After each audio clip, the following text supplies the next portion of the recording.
Surat police દ્વારા કાઢવામાં આવેલા બસ ડ્રાઈવરના સરઘસને લઈ ડ્રાઈવરો હડતાળ પર ઉતરી આવ્યા છે। આ હડતાળમાં 200થી વધુ ડ્રાઈવરો જોડાયા હતા। સુરત મહાનગરપાલિકા સંચાલિત સિટી બસના ડ્રાઈવરો હડતાળ પર ઉતર્યા છે। વેસુ બસ ડેપો ખાતે ડ્રાઈવર હડતાળ પર બેઠા છે।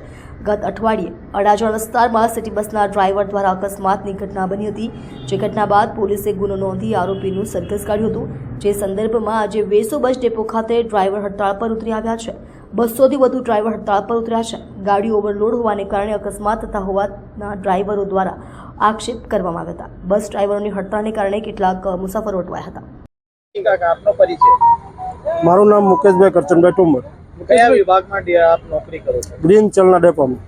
કઈ જગ્યા પર આજે હડતાલ પર ઉતરેલા છો? શાનામાં? અમે આજ સોમેશ્વર જંકશન ઉપર અમે આંદોલન ઉપર છીએ। આજ પછી ભૂખ હડતાલ કરવાના છીએ। અમારા ડ્રાઈવરને લાલજીભાઈનું એક્સિડન્ટ થયું, તે પહેલાં 3 ડ્રાઈવરનું એક્સિડન્ટ થયું બીઆરટીમાં, તો અમારો કોઈ વાગુનો નહોતો। પાછળના જોટામાં તે લેડીઝ આવી ગયેલી છે, ભલે આવી ગયેલો કાયદેસરની અમારી વાંહે કાર્યવાહી કરે, તો તેમાં અમારા ડ્રાઈવરને વિજય સરઘસ કાઢ્યું। શા માટે કાઢ્યું? પોલીસ અમારું રક્ષણ કરવા માગે છે કે ભક્ષણ કરવા માગે છે? કોઈ વસ્તુ અમને એમાં કાંઈ ખબર પડતી નથી।